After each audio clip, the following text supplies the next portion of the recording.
In today's video, we're taking a look at how to install a USB-C or USB-A outlet for both easy and simple.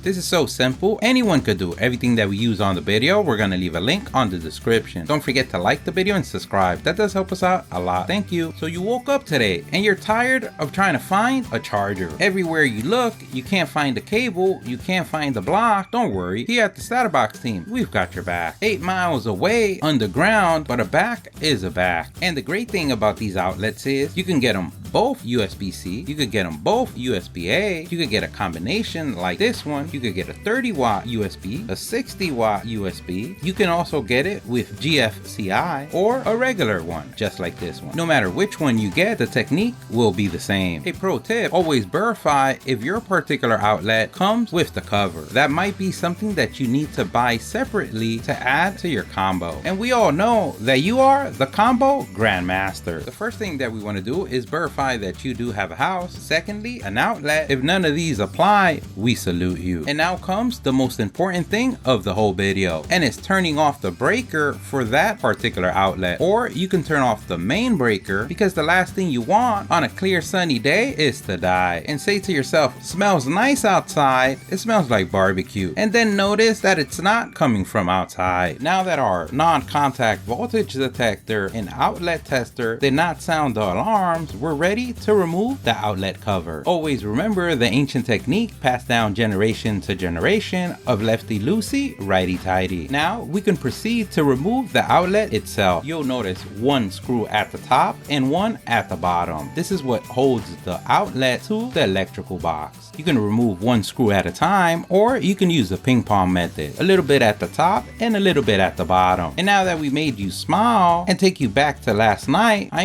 wrong video. Once you remove the screws, you should be able to pull the outlet out with ease. And now that we stopped with the last night references, we're ready to remove the wires from the outlet. In this particular outlet, we have the wires wrapped around the screw. So basically what we're gonna do is loosen the screws and then unwrap the wire. Always remember the ancient technique of lefty-loosey, righty-tighty. In a quick crash course on outlet technology, usually the golden screw is for the hot wire. You just went from white belt to black belt. And to get ourselves to first down, the green screw is the ground wire. In some outlets, you have a push in the wire system and a push out to remove the wire. If you have one of these, you have two options. You can either cut the wire and strip them again for the new outlet, or usually there's a tab right next to the wire that you should be able to press with a flathead screwdriver and pull out the wire. And now you've done it. You broke your home. You can proudly go around your household to your spouse, family member, or friend, or roommate and say, I lowered the home's value with the magic touch. Now that we have access to the wires, we have two techniques. We can straighten the wires that we have and cut them to size if necessary, or we can cut the wire and strip the jacket out to have a new connection. We can always verify with our owner's manual or barbecue paper for the size of the exposed wire that we need, or we can measure it against the outlet entry point and from there know the amount that we need. Or you can also verify with your owner's manual where on the outlet is the measuring location for the exposed wire that we need. You always want to separate the wires, so no matter which of the techniques you chose, we're ready for the next step. In this particular outlet, we're going to place our hot wire at the top, which is the black wire in our case, and depending on your city, community, location, country or state, regulations, codes,